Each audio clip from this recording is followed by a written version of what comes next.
So guys, ito na yung ating turkey fried rice guys. Luto na siya. Turkey fried rice natin ay luto na.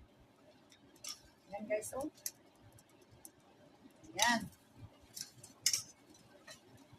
Ready na ang ating turkey fried rice mga kaibigan. Marami itong sahog guys. Sinasahogan ko ito ng organic bell pepper, organic ginger roots, saka turkey, butter, at saka may eggs. So ayan guys. Luto na siya. Ready na. Ito yung aming dinner ngayon guys. Medyo matagal na rin ako hindi nakapagluto ng fried rice. Tamang-tama naman, meron ako mga leftover na rice at saka turkey from the Filipino party. Dito naman, mayroon tayong dried fish. Ayan guys.